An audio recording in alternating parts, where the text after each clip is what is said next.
you want to learn how to rewire your inner beliefs, overcome mental blocks, and destructive thought patterns? Stay tuned. Coming up, you're going to learn how on the Fixed Ops Mastermind podcast.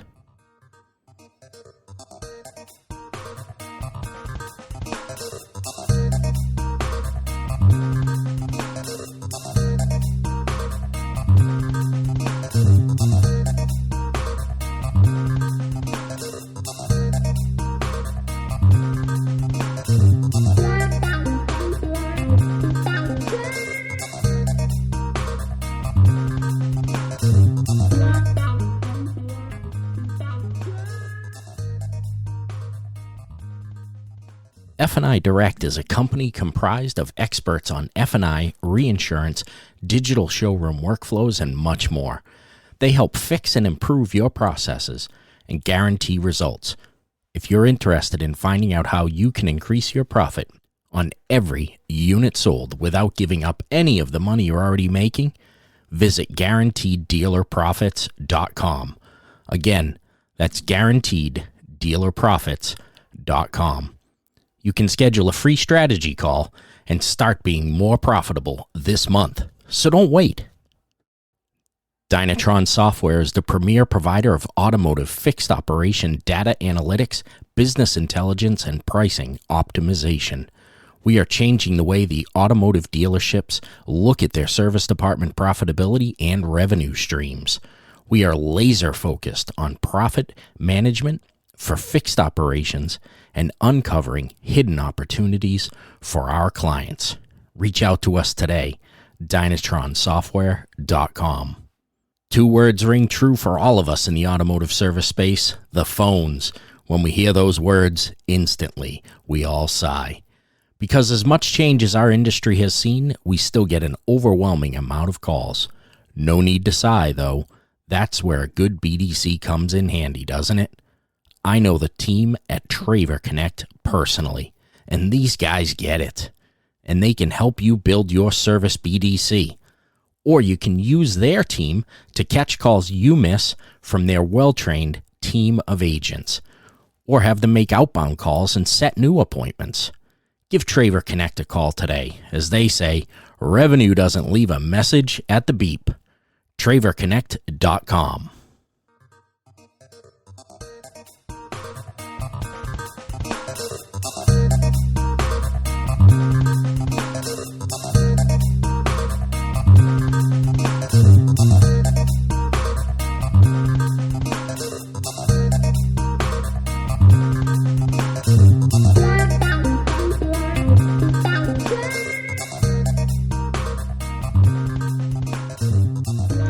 Welcome back, everybody, to the Fixed Ops Mastermind. Today we have with us Angelina Zimmerman, who is a mindset coach and facilitator and much more. But I will let Angelina give a little brief introduction of herself and tell us kind of where she came from and how she got here. Awesome. Thanks, Dave. Thank you so much. It's great to be here today.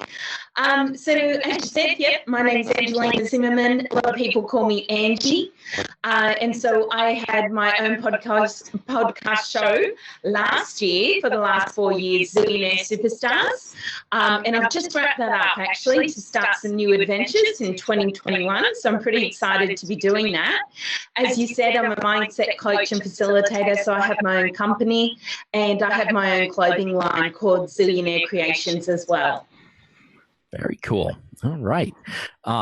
So how does one end up being a mindset coach? How did that journey take place? I love this question. Okay, so as we know, our mindset's formed from 0 to 7. So we're heavily influenced by those that bring us up, those that we surround ourselves with. When we're, little kids, we're like little sponges. We pick up absolutely everything, from the words people say to the actions that people take. We notice everything. And so that's basically, the beginnings of how we start programming our mind, if you like, because it is exactly that, simply a computer program. And guess what? We all need to update the programs at time to time, right? particularly when we're not getting the results that we want. And so that's what I'm so focused on. And look, it's funny, Dave, no one's actually ever asked me this question, but this all came about is because I've always been heavily focused on personal development, and I've spent a long time in learning and development itself as an industry because, let's face it, constantly learning and helping people. And so not only is it imperative for my role as a mindset coach, but I actually grew up with parents, quite, focused more towards scarcity than growth mindset, let's say. And it's no one's fault. It's the way they grew up as well. And so I wanted to change that. And so I've done everything in my power to do so.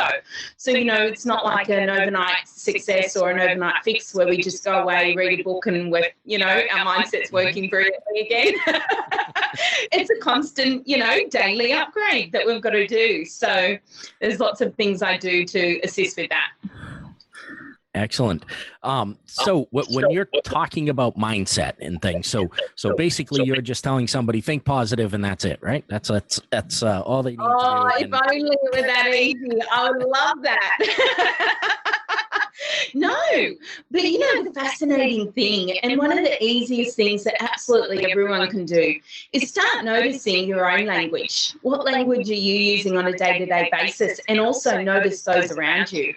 Is it empowering or is it really disempowering? Is it negative? Is it positive?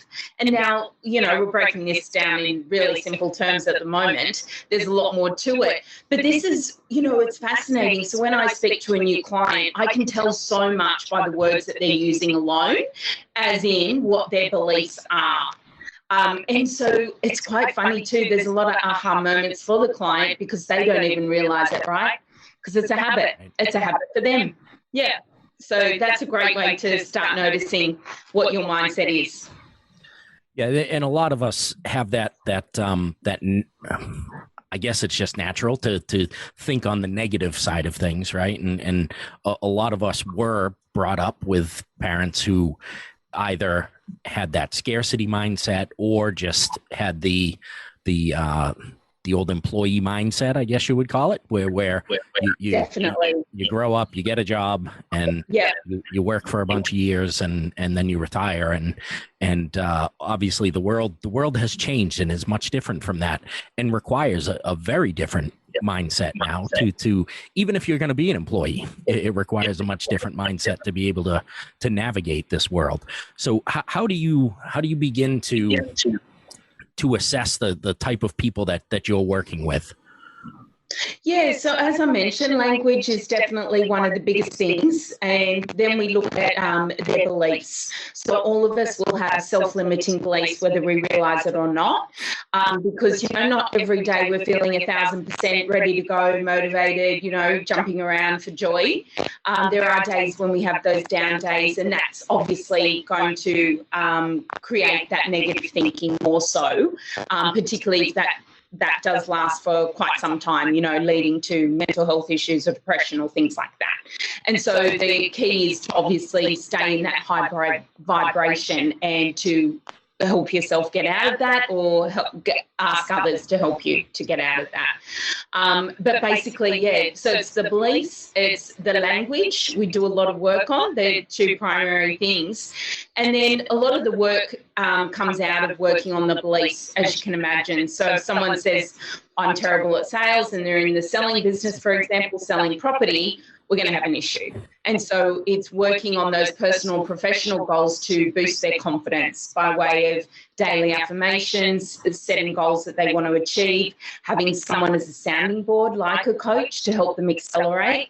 And I do find that the biggest benefit of working with someone is the huge, massive leap in confidence levels. I cannot tell you how it's changed people's lives.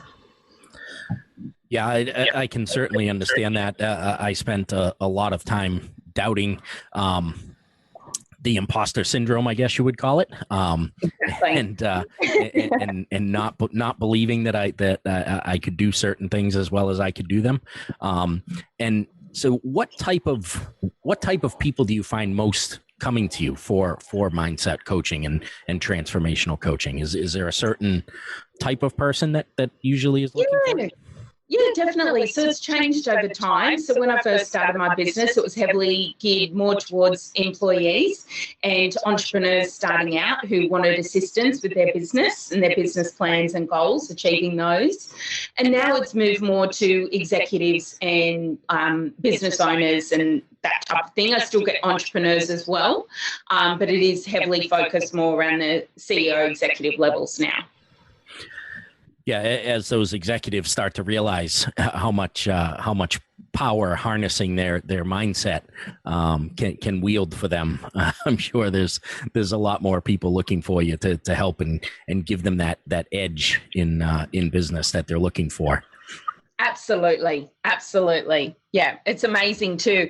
I mean, you can work a lot around the professional goals, and what you'll find is that it will overlap with some of the personal goals. So just for an example, I was working with a client and he was having some issues with sleep and diet and exercise and all of those things. So really lack of energy.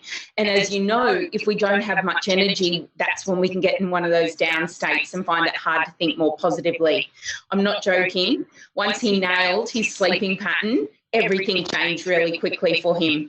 And he couldn't believe the difference in terms of how good he was feeling on a day-to-day basis, which, as you know, then helps you take action and move forward with more confidence.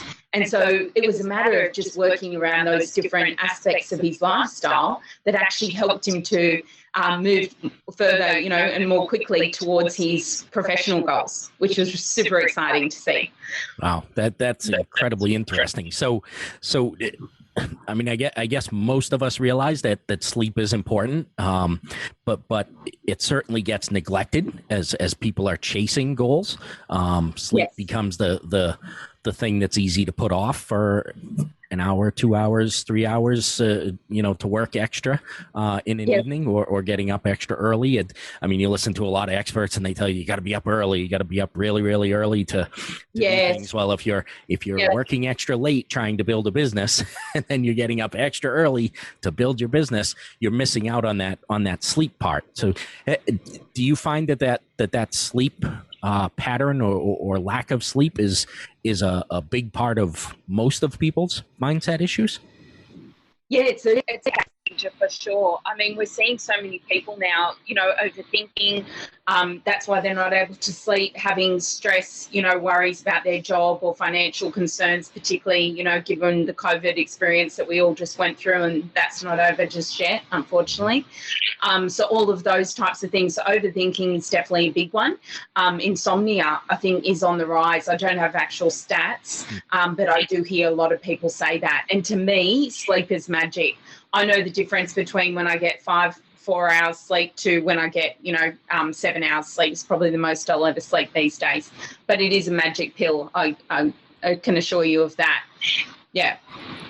Yeah, I can tell you, I have gone from being the person who used to sleep probably 4 to 5 hours a night to now I'm definitely in the 6 to 7 hour range. Good move. It definitely makes a big difference. A big difference. I was always the night owl, my mom called it, who always wanted to stay up very, very late, and I could easily stay up past midnight every single night, and waste time, watch some TV, and do some other things. But I know that it's definitely not serving me, especially as I get older. that sleep is becoming more important to maintain that energy level. And certainly you are absolutely correct. That energy level definitely ties into how you're feeling and what you're actually producing when you're trying to get the work done. Correct. How can you be creative and energized and be attracting what you want into your life if you're constantly tired and, there's no creativity there and you're just trying to get through the day, and we're seriously pushing a boulder up a hill. So how can I ask, Dave, how did that come about for you? Like, what prompted your need to get more sleep? I can't even say that it was a need to get more sleep. I think it was kind of listening to experts like you, talk about the importance of sleep, and I kind of shifted my patterns to where I try to make now 10 o'clock my shutdown time, where I don't go to bed any later than that. Every once in a while, if I'm watching a sports event or something and it comes past that, I may break that rule, but for the most part, exception. Yes, absolutely. I try to get into bed at 10 o'clock, and I try to maintain the getting up at the same time in the morning, which is usually around 6 o'clock. So I try to maintain that same pattern all the time, and I wish I could say it was a conscious decision where I said, I need more sleep, so I'm going to start going to bed earlier. But it just kind of evolved as I listened to more people talk about the importance of sleep. And I listened to, I can't remember his name now, but he was a Navy SEAL, and he was talking about the studies on sleep and just the absolute power that it held. And I said, well, that's an easy one. You don't need to go searching for that. You don't need to even work at that one to try to benefit out of that. You just go to bed and go to sleep. But it sounds like you're getting results, which is even more amazing. And they do say if you can go to bed before midnight, there's higher quality sleep compared to going to bed after midnight. So that's awesome. Really cool. Yeah, it's definitely has made a difference in what I can accomplish throughout a day, and obviously if you can accomplish more throughout a day, you can accomplish more throughout a week and throughout a year and throughout a lifetime. So that Love it. Absolutely helped. So let's talk about this clothing line, because that somehow when I read about you, I missed this. So how do you have a clothing line, and what's that about? Yeah, so Zillionaire Creations came about as a result of a really challenging breakup. Actually, it threw me for six. One of those life-changing moments. It was definitely one of those. And so I threw all my passion and energy into this clothing line. And so I'm obsessed with big cats. And so it's all that really, rah-rah energy, go, go, go, go get them, that type of thing. So I think it would appeal more to males than females, only because some of the logos are quite, full on and lions and things like that. So it's definitely more the male energy, I think. And so it was just basically, work of passion and love. And I just so enjoyed the experience of creating this clothing line. And so I had visions in my mind of what I want to create. And then I worked with a,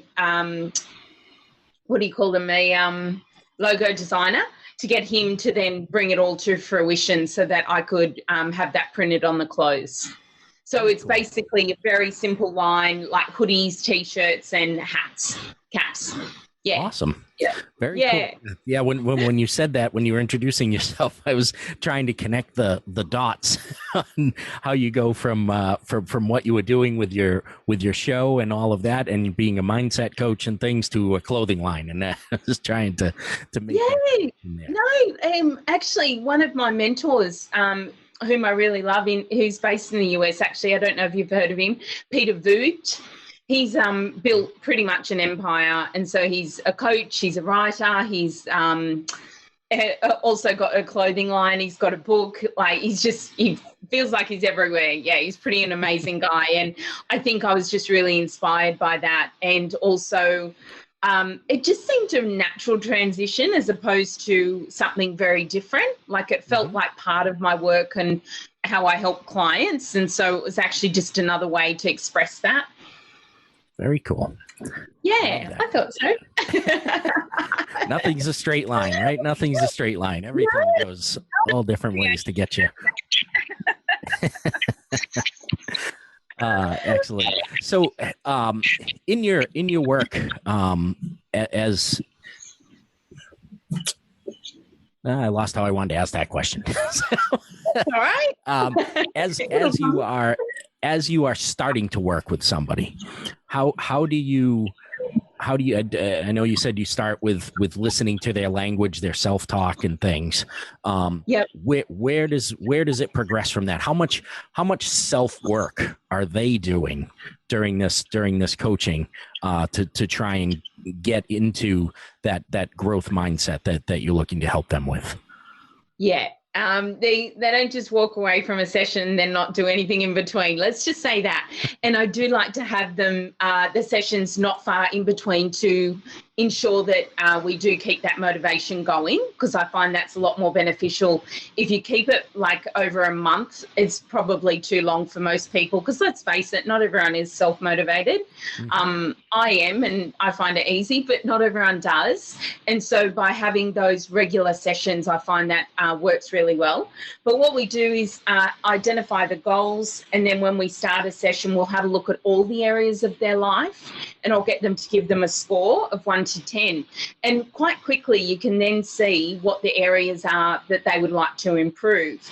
And then that makes it easier in that visual way to then assess, okay, what action steps do I need to take? What would get that area of my life to a 10? So say if we're looking at fun, romance, family and friends, career, personal growth, all those areas, right? If you're looking at that in a visual way, you can quickly see, okay, these are really high scores. We don't need to worry about that. Obviously, that's working. All right, what are the areas that you want to improve on, and what actions can you take to do that? So it's really getting the client to, in a way, come up with their own action plan, but also I'm asking them questions that really get them thinking about what they want and what they want to do.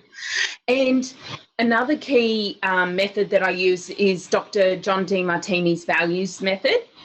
Now, what this does, it's different from other values. So say, Dave, most people will ask you, what are your values? Give you a list of values and go, okay, they're your values. No, this is not the way this one works. This is based on your real life. So say, for example, if I were to walk into your home, what would I see the most of in your room, like in the first room that I walked into, or in your home in general? So it might be books, it might be art, that type of thing, right? Yeah. And so we ask really good questions like that are based on their actual life to assess what values are most important. And the funny thing is, I did this with a girl not too long ago, actually. She's now lives in America as well.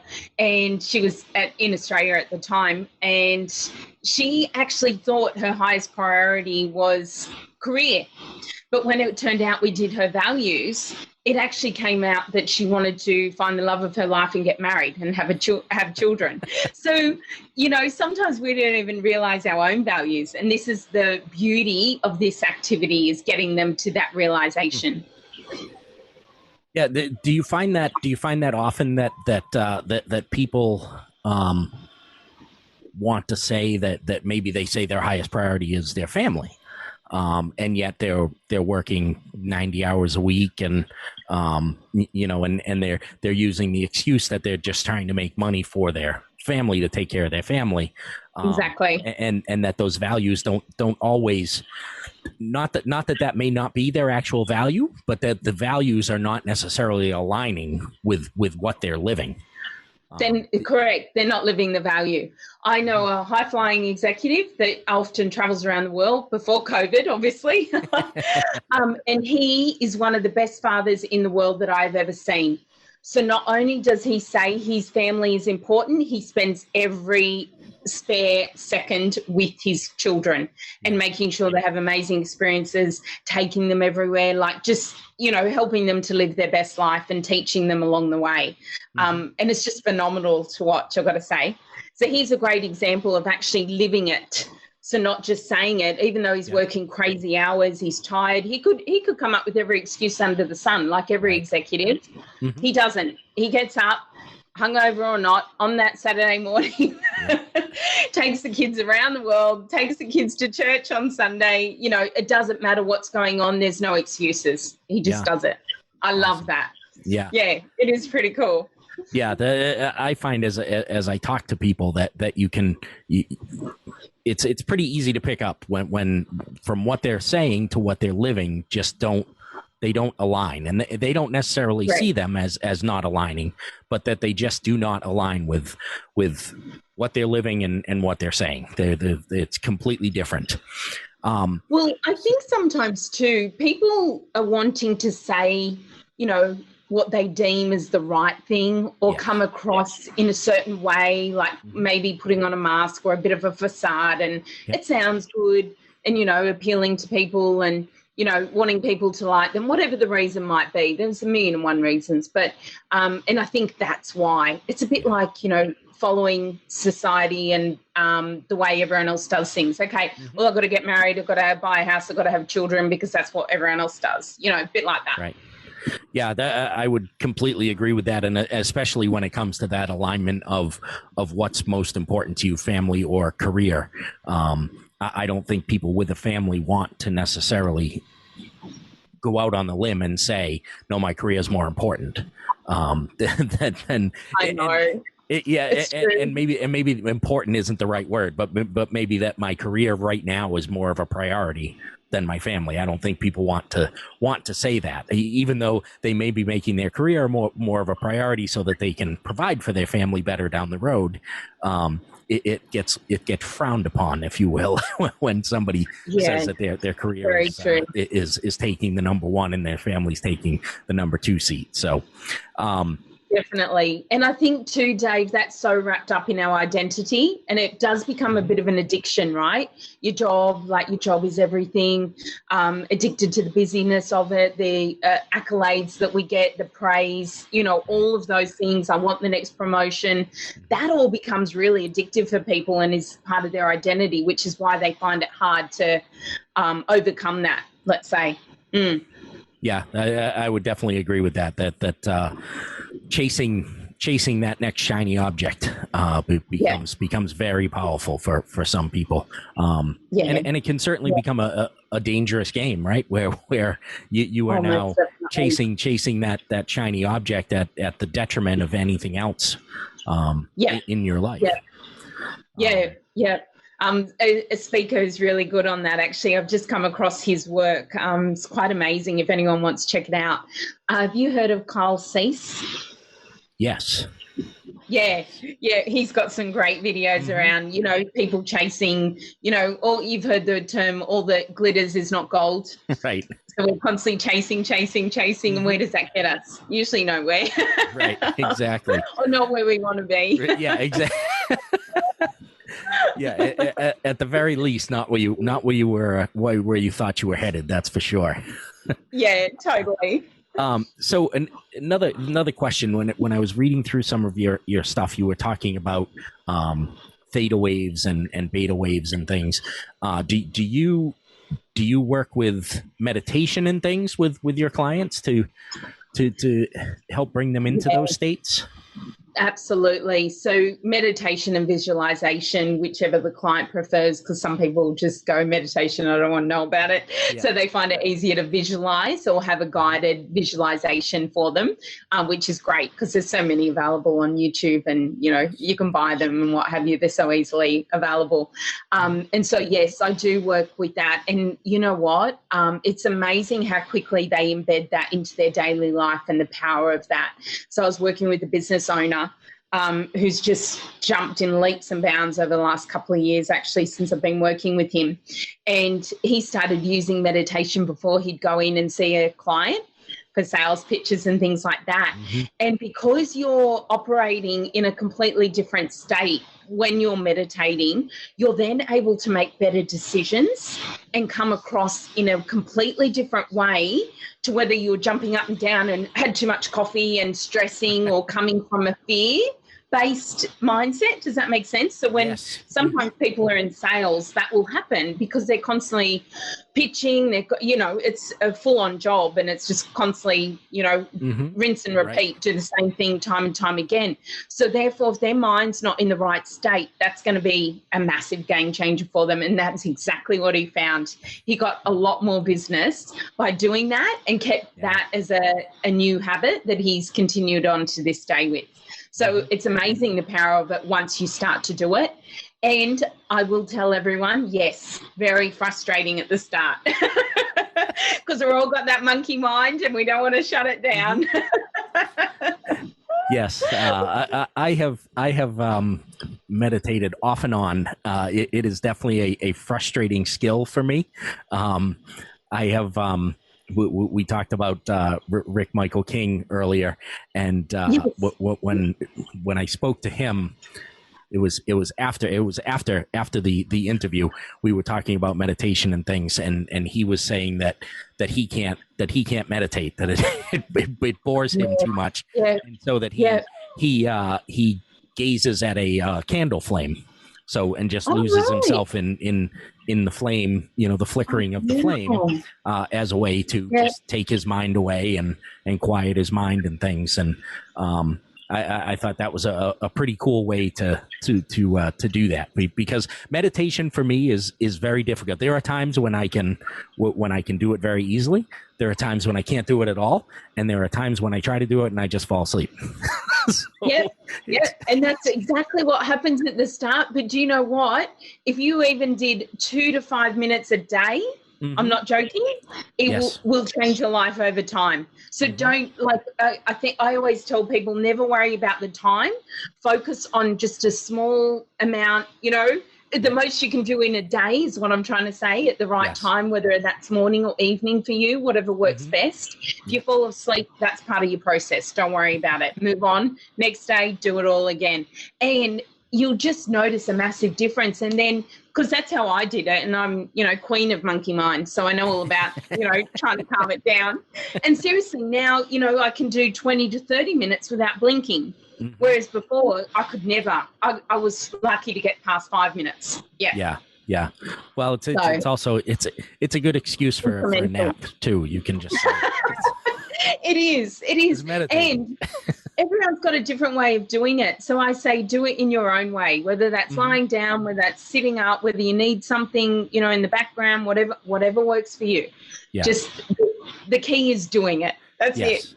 Absolutely. When I do it, that is typically what I do. I usually put my headphones, the little earbud things in, and put some sort of music on, so it drowns out everything else around me, so that makes it even easier to quiet your mind, because now you start hearing noises that are in the house or wherever you are, and that starts your mind thinking on other things too, which is what you're trying to quiet in the first place. So, and I do find too, a dark room is ideal.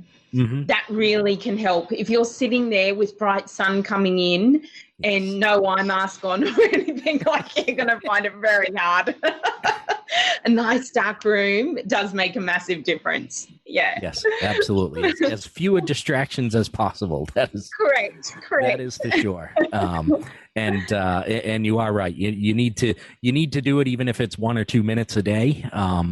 If for nothing else, just to sit with yourself for a little bit of time, and you start to really learn some things about yourself as you do that. Oh, massively. The amount of downloads I get as a result of a really good meditation session is phenomenal, to say the least. Well, Angie, this has been an awesome conversation. I greatly appreciate you taking some time from halfway across the world, or 3/4 of the way across the world, depending on how you want to measure that. And we really appreciate you coming on and sharing your wisdom. And from meditation to mindset, it is going to help the listeners improve their lives. What is the best way for people to get a hold of you? LinkedIn. LinkedIn is definitely my favorite platform in the world. So please, send me a request. I would love to connect with you. All right. I will make sure that is in the show notes, so that people can get your connection. And again, thank you very, very much for joining us. It was Thanks, Dave. Excellent conversation. It has. It's been so much fun. I hope to see you again soon. Awesome. Thank you. Thank you. Yeah. Another great episode of the Fixed Ops Mastermind podcast, folks. That was Angelina Zimmerman. You can find her on LinkedIn, and she is something else, helping people rewire their inner beliefs, overcome mental blocks, destructive thought patterns, and boosting their confidence to accelerate performance personally and professionally. just a great conversation there. And I hope you got some good takeaways, some thoughts on how to change your mindset. It's incredibly important to the success in your life. I would argue that it is probably step one in achieving massive success in your life. Go out, change your mindset, see everything for what it could be. It will absolutely change the way your life is wired. All right, everybody. Thank you again to our sponsors, Dynatron Software, F&I Direct, and Traver Connect. We are so grateful to have them supporting this podcast. Please subscribe to the podcast. That is what helps us get this podcast out to more people. Share it with a friend. Share it with 2 friends. Ask them to share it with a friend or 2. We would be most grateful for that. Also, check out my coaching program, Vision and Values Coaching. You can find that on LinkedIn. And if you just go to my profile on LinkedIn, you can find the links to the Vision and Values Coaching. Feel free to email me to get more information about it, dave@backhousesuccess.com. Everybody, another incredible episode. Until next time.